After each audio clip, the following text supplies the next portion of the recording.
Chicago, Illinois. Winter of 1930. Al Capone sat in his Lexington Hotel headquarters, cigar smoke curling around his scarred face, studying a photograph of a young black gangster from Harlem who had committed an unforgivable sin. Ellsworth, Bumpy, Johnson had intercepted $50,000 worth of Canadian whiskey destined for Capone's New York distributors and sold every bottle to his own buyers without paying a single cent in tribute. The insult demanded blood. Capone dispatched 3 of his most ruthless Chicago enforcers to New York with instructions as simple as they were final. Find Johnson at his weekly barbershop appointment and put him in the ground. What those 3 gunmen couldn't know was that Bumpy Johnson had been expecting them for 5 days. They walked into that Harlem barbershop believing they were hunters. They died discovering they were prey. Chapter 1. The insult that reached Chicago. The shipment had originated in Montreal, 23 cases of premium Canadian whiskey that had crossed the border through a network of smugglers who'd been moving alcohol into the United States since Prohibition began. The whiskey was destined for Manhattan, specifically for distribution through a network of speakeasies that paid tribute to Al Capone's organization as part of the complicated territorial arrangements that governed the illegal liquor trade throughout the eastern seaboard. The shipment was worth approximately $50,000 at street prices, a substantial sum, but not extraordinary in the context of Capone's operations, which generated millions annually from bootlegging alone. The problem began when the shipment reached Yonkers, just north of New York City, where it was supposed to be transferred from the Canadian smugglers to Capone's local distributors. Instead of finding Capone's people waiting at the designated warehouse, the smugglers found 6 black men armed with shotguns and a young man in an expensive suit who introduced himself simply as Johnson. The smugglers were professionals who understood when circumstances had changed beyond their control. They surrendered the shipment without resistance, accepted $500 for their trouble, and continued south toward the city as if nothing unusual had occurred. Ellsworth Bumpy Johnson had been tracking that shipment for 3 weeks, ever since one of his contacts in the Pullman Porter network had overheard a conversation between 2 Italian businessmen discussing delivery schedules on a train from Chicago. The information had been fragmentary, but Johnson possessed a gift for assembling incomplete intelligence into actionable plans.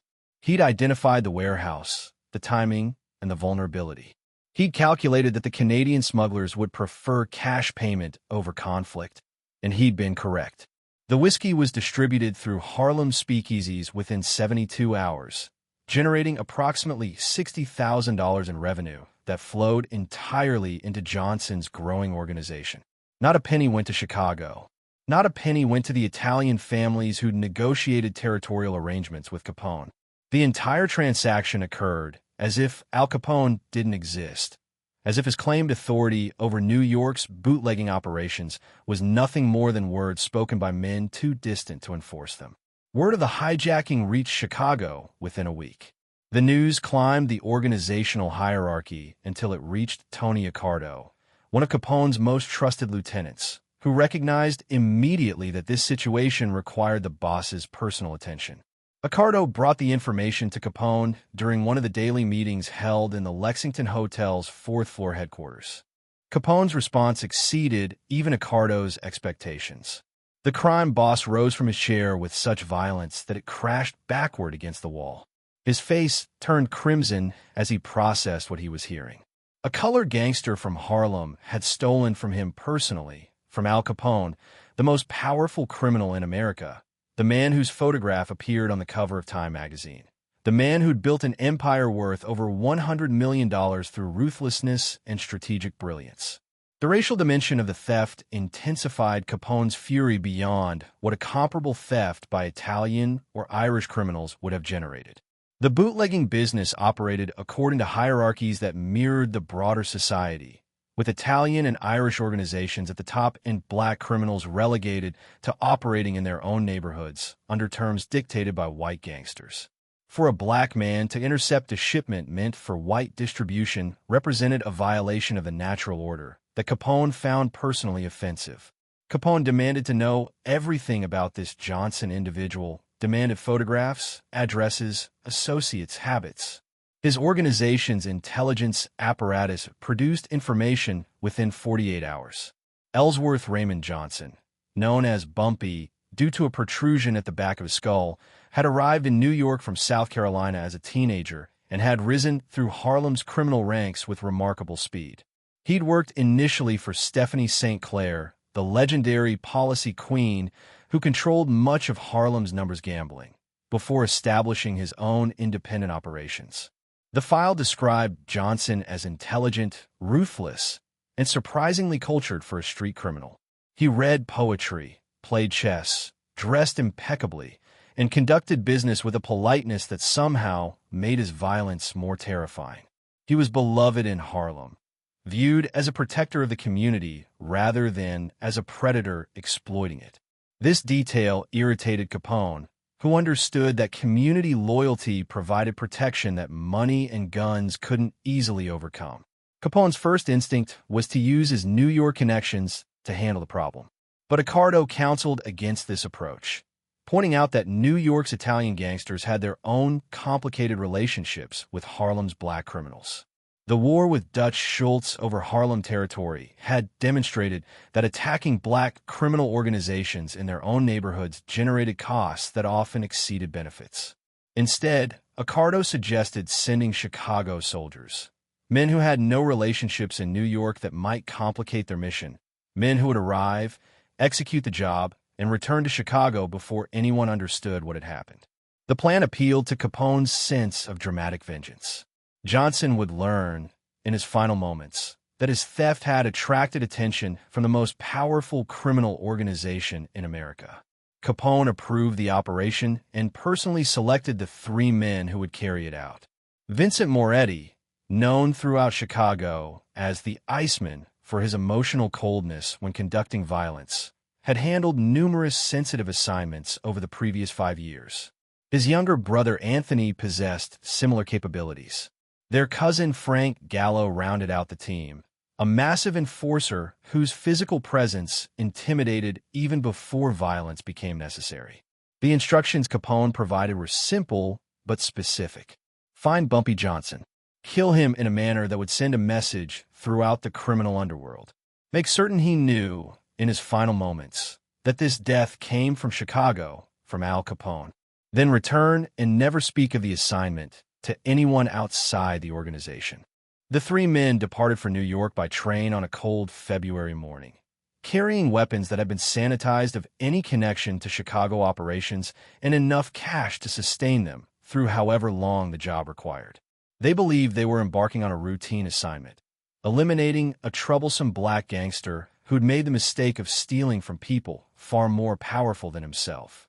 They couldn't have known that they were traveling toward their own destruction. Chapter 2. The 3 from Chicago. Vincent Moretti had earned his nickname through years of demonstrating emotional detachment that unsettled, even hardened criminals who worked alongside him. Where other men showed some reaction when conducting violence, some acknowledgement of the gravity of taking human life, Vincent displayed nothing. His face remained impassive whether he was eating dinner or pulling a trigger. His voice never wavered regardless of what horrors he was describing or performing. The nickname, Iceman, captured something essential about his character. Vincent was 34 years old when he received the assignment to eliminate Bumpy Johnson, and he'd been conducting violent work for the Chicago outfit since his early 20s. His reputation was built on efficiency rather than creativity. He didn't torture victims unnecessarily or extend confrontations beyond what the job required. He arrived, completed the work, and departed, leaving behind bodies that were found quickly enough to send whatever message was intended, but not so quickly that witnesses could provide useful information to police. His younger brother Anthony was 29, similar in temperament, but lacking Vincent's complete emotional flatness. Anthony could laugh, could show anger, could display the range of human reactions that his brother seemed incapable of producing. But when work needed to be done, Anthony became nearly as cold as Vincent, suppressing whatever feelings might interfere with the task at hand. The brothers had worked together on numerous assignments, their complementary skills making them effective partners. Vincent planned methodically, while Anthony adapted fluidly, to changing circumstances. Frank Gallo was their cousin, a massive man who stood 6 feet 4 inches and weighed approximately 260 pounds, most of it muscle developed through years of physical labor before he transitioned into criminal work. Frank wasn't intelligent the way the Moretti brothers were intelligent, couldn't plan operations or anticipate complications. But Frank possessed other valuable qualities. He was loyal beyond question, would follow instructions regardless of danger, and could physically dominate situations through sheer presence. The three men arrived at Penn Station on a Thursday afternoon, moving through the crowded terminal with the casual confidence of travelers who belonged wherever they chose to be. They dressed conservatively, avoiding the flashy styles that might identify them as out-of-town gangsters. Their weapons were secured in the false bottoms of suitcases that appeared ordinary to casual inspection. They established themselves in a small hotel on the Lower East Side, far from Harlem and far from the Italian neighborhoods where someone might recognize them or ask questions about their business. From this base, they began the surveillance work that would inform their attack on Bumpy Johnson. Vincent had learned through experience that rush jobs produce complications, that time invested in understanding a target's patterns paid dividends when a moment for action arrived. The surveillance proved more challenging than they'd anticipated. Johnson moved through Harlem with the confidence of a man on his own territory, surrounded by people who knew him and who watched for threats on his behalf. The Chicago men couldn't enter Harlem's businesses or walk its streets without attracting attention that might warn their target. They were forced to conduct their observation from the edges of the neighborhood, noting Johnson's movements when he appeared in areas where their presence was less conspicuous. After 5 days of careful watching, patterns emerged. Johnson ate breakfast at the same diner most mornings, conducted business at several locations throughout the day, and spent evenings at establishments where his presence was expected and protected. But Saturday afternoons revealed a vulnerability. Every Saturday at 2 o'clock, without fail, Johnson walked into a barbershop on 135th Street for what appeared to be an extended grooming session. He would remain in that shop for 2 hours or more, seated in the same chair, attended by the same barber. The barbershop presented the opportunity they'd been seeking. Johnson would be stationary, seated in a chair with limited mobility, attended by a barber whose straight razor would be at his throat. The shop itself was small, with a single entrance at the front and a back door that led to an alley. 3 armed men could control both exits and eliminate Johnson before he could react. Vincent developed a plan that assigned specific roles to each participant. Frank would enter first, his size allowing him to dominate the space immediately and freeze anyone present before they could react. Anthony would follow, moving to cover the back exit and prevent escape. Vincent would handle the actual killing, approaching Johnson's chair and delivering the message from Chicago before pulling the trigger. The plan was solid, based on proven tactics that had worked in Chicago on multiple occasions. 3 against 1, with surprise and overwhelming force on their side. The job would take less than a minute. They would be back on a train to Chicago before police even began investigating. What Vincent Moretti couldn't know was that his presence in New York had been noted almost immediately upon arrival. The Pullman porter who'd served the brothers on their train from Chicago had recognized something in their manner, a quality of purposeful attention that distinguished professional criminals from ordinary travelers. That porter had mentioned his observations to a contact in New York, who'd passed the information along to someone who worked for Bumpy Johnson. By the time Vincent completed his reconnaissance of the barbershop, Johnson had already received 3 separate reports about Italian strangers watching his neighborhood. He knew they were from Chicago based on observations of their accents and clothing styles.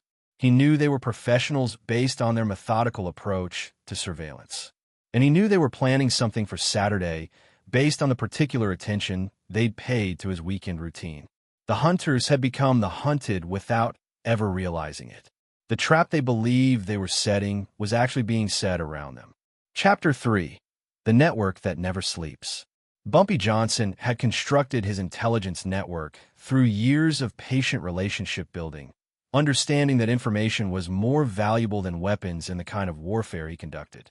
His network extended far beyond Harlem's boundaries, reaching into hotels, train stations, restaurants, and countless other locations where observant employees could note unusual activity and report it to contacts who would ensure the information reached Johnson's ears. The foundation of this network was economic. Johnson paid well for useful information, paid consistently regardless of whether the information proved valuable, and paid without asking questions that might make informants uncomfortable. A hotel clerk who reported suspicious guests received compensation, whether those guests proved to be threats or harmless travelers. A porter who noted unusual conversations received payment, whether those conversations contained actionable intelligence or mundane business discussions. This consistent compensation created loyalty and ensured that informants remained motivated. But Johnson's network operated on more than just money.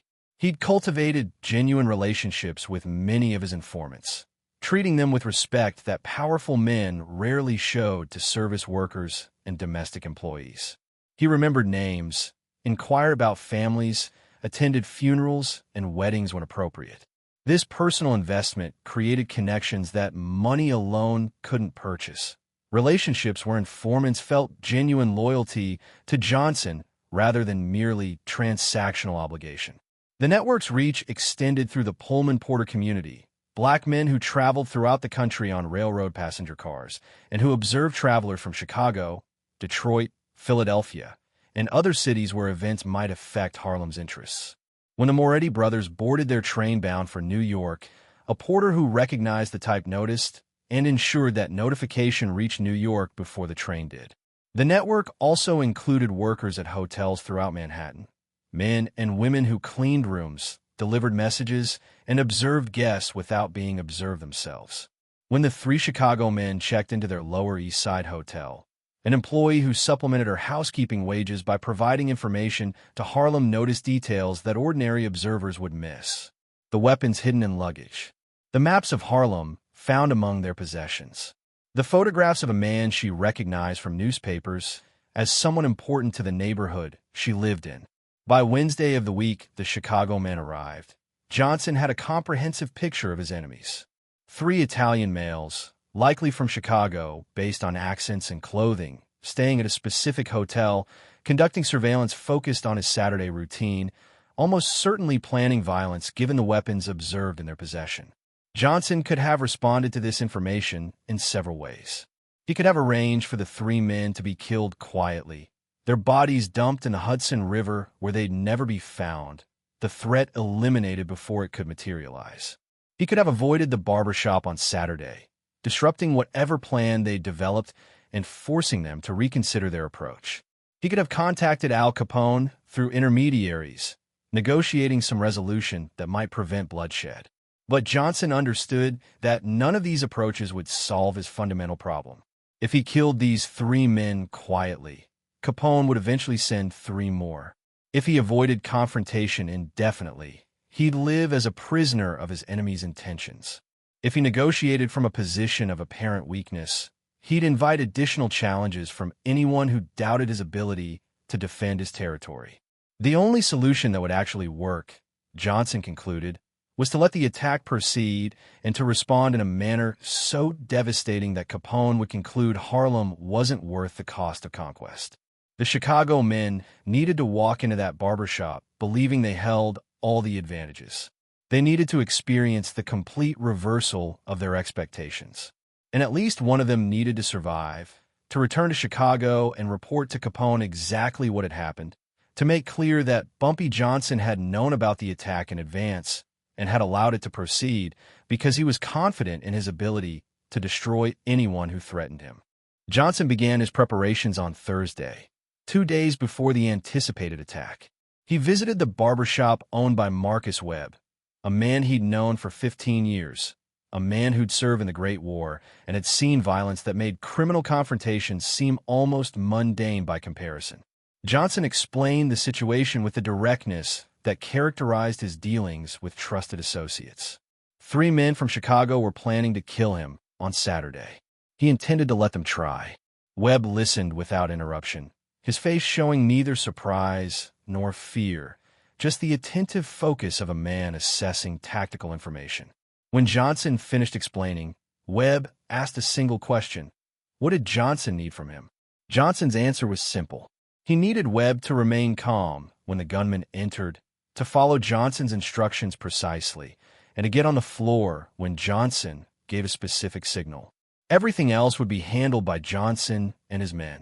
Webb agreed without hesitation.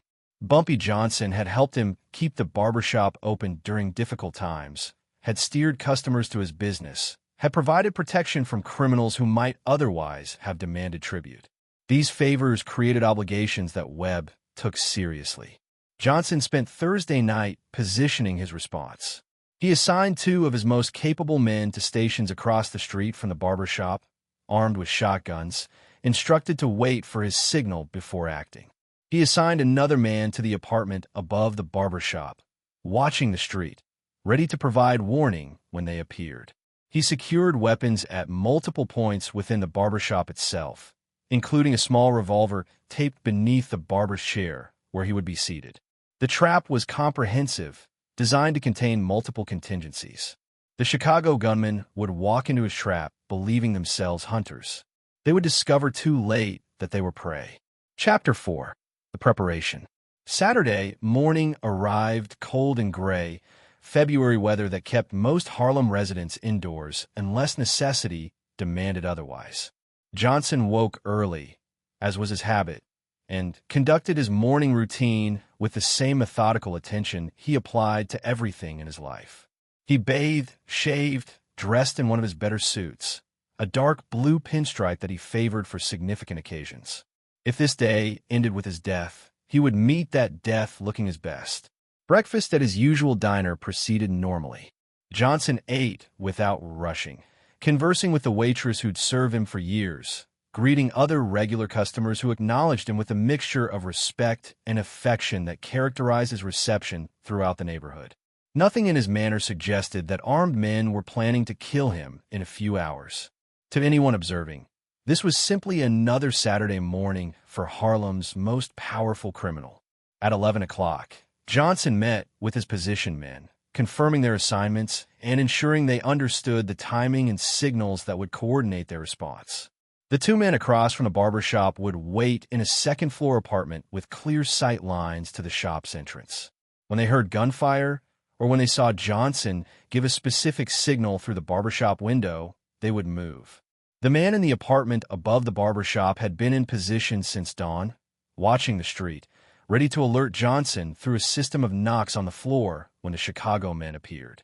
This early warning would give Johnson precious seconds to prepare. Johnson arrived at Webb's barbershop at 1:30, 30 minutes before his usual appointment time. This early arrival served multiple purposes.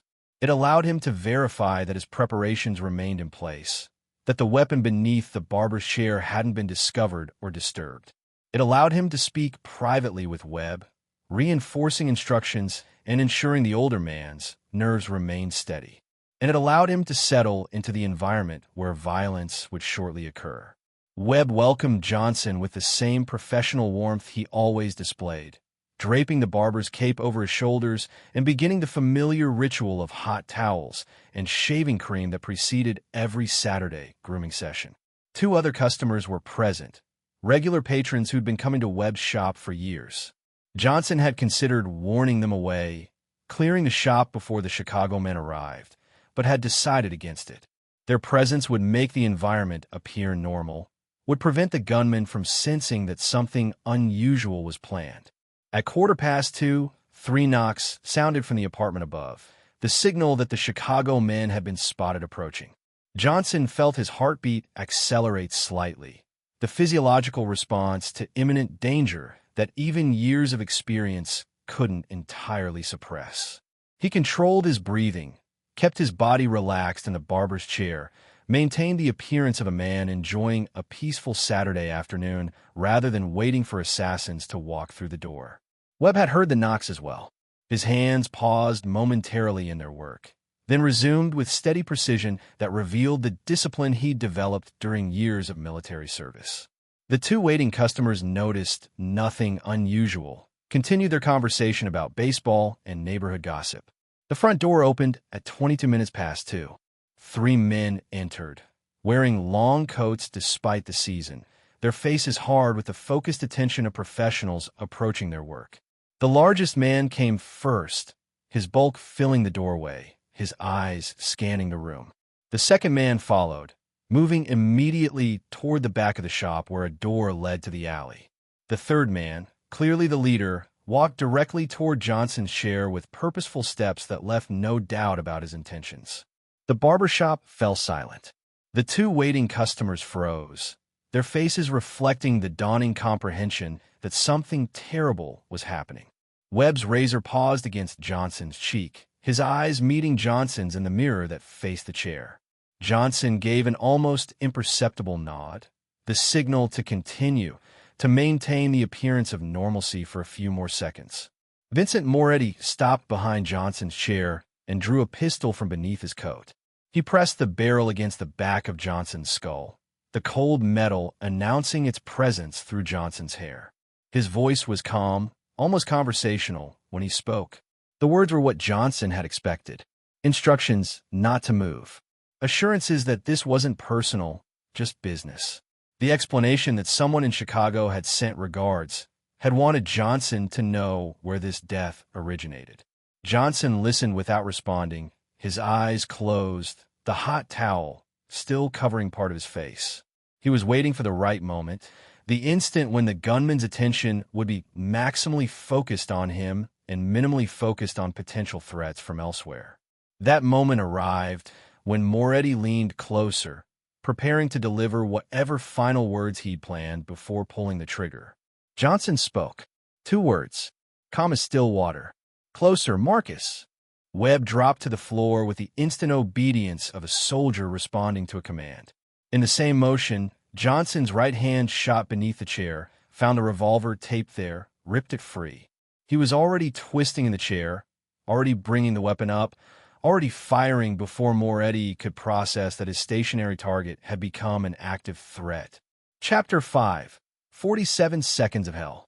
The first bullet caught Vincent Moretti in the chest, punching through his sternum with the peculiar sound that high-velocity impact produces when it encounters bone. Moretti staggered backward, his pistol discharging into the ceiling as his fingers spasmed on the trigger, plaster dust raining down on the barbershop's occupants. His expression shifted from confident control to stunned disbelief in the fraction of a second before Johnson's second shot caught him in the throat.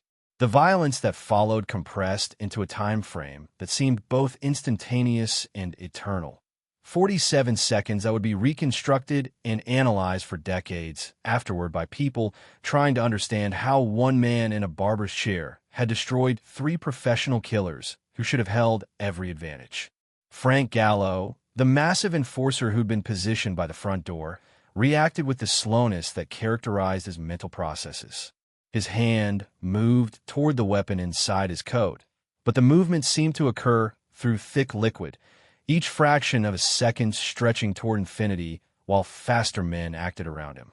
By the time his fingers touched the grip of his pistol, 2 things happened simultaneously that made his weapon irrelevant. The front window of the barbershop exploded inward as Johnson's men from across the street opened fire. They'd been watching through the second-floor windows, had seen the 3 strangers enter, had waited for the sound of gunfire that signaled their moment to act. Their shotguns were loaded with double-aught buckshot, military-grade ammunition designed to stop human beings with absolute finality. The first blast caught Frank Gallo in the side of his torso, the pellets shredding through muscle and organ tissue with devastating effect. He was dead before his body hit the floor, his unfired pistol clattering across the tile. Anthony Moretti, positioned at the back of the shop to prevent escape through the alley door, faced a different kind of death. He'd drawn his weapon when the shooting started, had oriented toward Johnson as the obvious threat, but his attention was focused in the wrong direction. The alley door opened behind him, and a man Johnson had positioned there hours earlier fired twice at close range. The bullets entered Anthony's back and exited through his chest, dropping him across the threshold between the barbershop and the alley in a spreading pool of blood. The 2 regular customers who'd been waiting when the Chicago men entered had thrown themselves to the floor at the first gunshot, survival instincts overriding the frozen shock that had initially paralyzed them. They would later describe the experience as the longest minute of their lives, lying on cold tile, surrounded by the sounds of gunfire and the smells of cordite and blood, praying that stray bullets wouldn't find them. Marcus Webb remained on the floor where he'd dropped at Johnson's signal, his face pressed against the tile, his hands covering his head in the protective posture that combat veterans learned instinctively. He'd survived worse than this in France 20 years earlier, had seen friends torn apart by artillery fire that made this brief gunfight seem almost peaceful by comparison. He would rise when the shooting stopped, would assess the damage, would begin the process of cleaning up. But for now, he stayed down and stayed alive. The shooting ended as abruptly as it had begun. Johnson stood from the barber's chair, the revolver still in his hand, and surveyed the destruction around him. Vincent Moretti lay on his back near the chair, his eyes open and empty, his blood spreading across the floor. Frank Gallo's massive body had collapsed against the wall near the door. Anthony Moretti's corpse blocked the back entrance. 3 men had walked into the barbershop planning to kill Bumpy Johnson.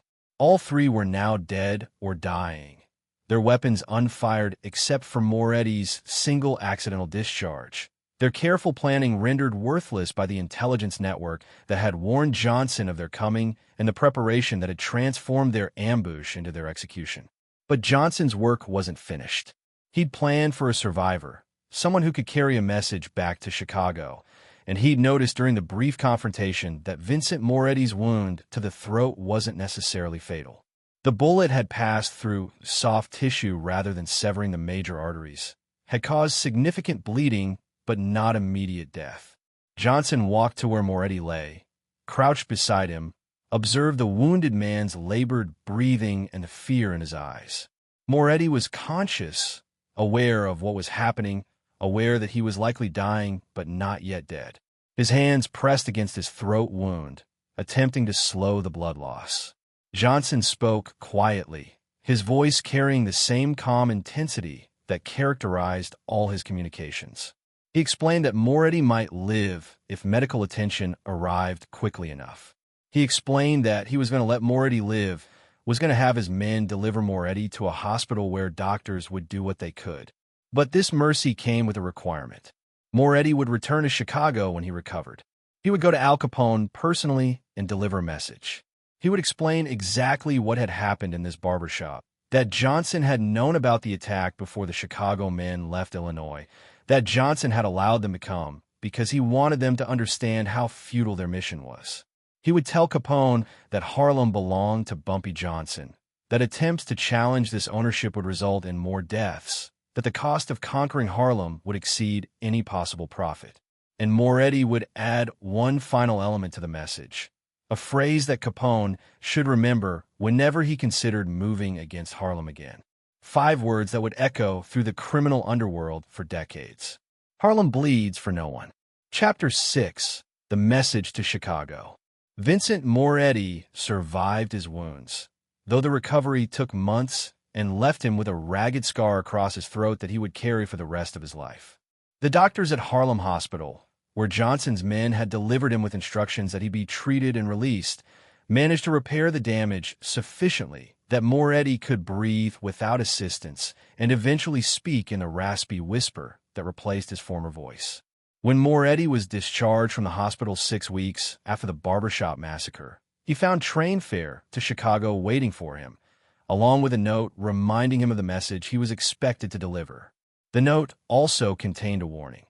If Moretti failed to deliver the message, or if he delivered it inaccurately, Johnson would know, and the mercy shown in that barbershop would not be repeated. Moretti returned to Chicago by train, a journey that gave him hours to consider what had happened and what it meant. He'd been a professional killer for over a decade, had conducted dozens of operations for Capone's organization, had never experienced failure so complete or humiliating. 3 men with all the advantages, surprise, numbers, weapons, preparation, had been destroyed by a single target who'd known they were coming and had simply waited for them to walk into his trap. The experience had fundamentally altered Moretti's understanding of his profession and his place within it.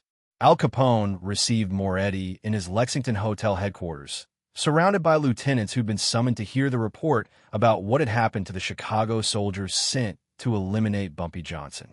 Moretti's appearance alone communicated significant information.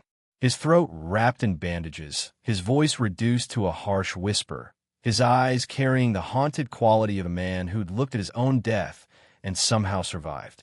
The story Moretti told took nearly an hour, interrupted by questions and requests for clarification from Capone and his associates. He described the surveillance, the planning, the confidence they'd felt walking into that barbershop. He described the moment when everything changed, when Johnson revealed that he'd known about the attack all along, when the trap sprung and his brothers died within seconds. He described being spared, being told to deliver a message. And he delivered the final phrase, the words Johnson had instructed him to speak directly to Capone. Harlem bleeds for no one. The room fell silent when Moretti finished. Capone sat motionless, his face unreadable, processing information that challenged his assumptions about power and territory and the limits of what his organization could accomplish. He'd sent 3 of his best men to kill a black gangster in Harlem, and that gangster had not only survived, but had killed 2 of them and wounded the 3rd, had demonstrated intelligence and preparation that exceeded anything the Chicago men had anticipated. Tony Accardo, who'd originally suggested the Chicago soldier approach, spoke first. He observed that Johnson's intelligence network was clearly more extensive than they'd understood, that moving against Harlem would require resources and attention that the organization couldn't spare, while other priorities demanded focus. He suggested that the practical approach was to acknowledge Johnson's control of his territory and to pursue more accessible opportunities elsewhere. Capone listened without responding, his silence extending long enough that several of his lieutenants shifted uncomfortably, uncertain whether the boss was contemplating their words or preparing to explode in the volcanic rage that sometimes characterized his responses to bad news. When Capone finally spoke, his voice was tired, carrying none of the fury that had driven his original decision to target Johnson. The colored gangster had won this round, Capone acknowledged. He demonstrated capabilities that demanded respect, if not admiration. The cost of continuing this conflict would exceed any benefit that controlling Harlem might provide, particularly when other territories offered easier opportunities for expansion. The organization would focus its attention elsewhere, would leave Harlem to Johnson, would find other ways to grow its influence without fighting battles that couldn't be won at acceptable cost.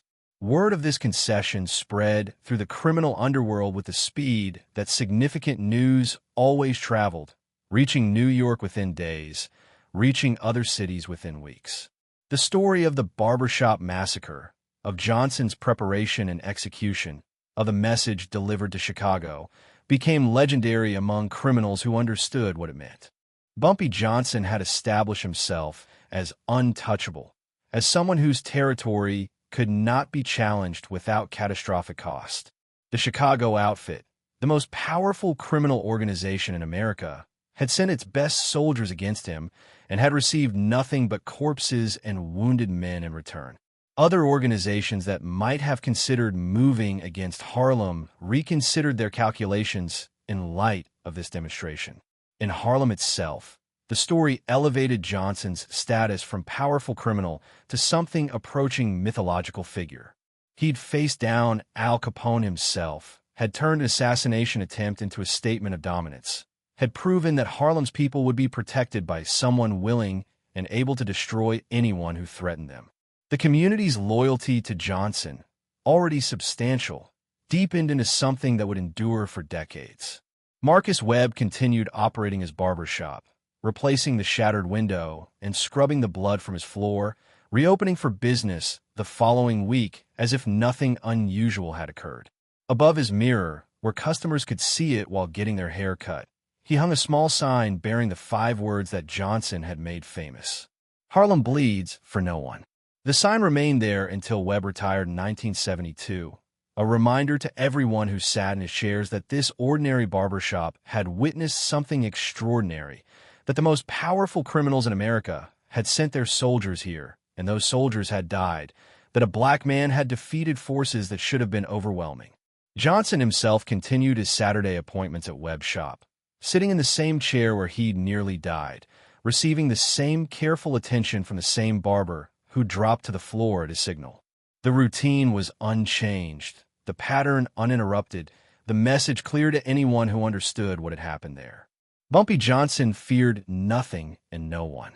His enemies had tried to use his predictability against him and had discovered that predictability backed by preparation and intelligence was not vulnerability, but strength.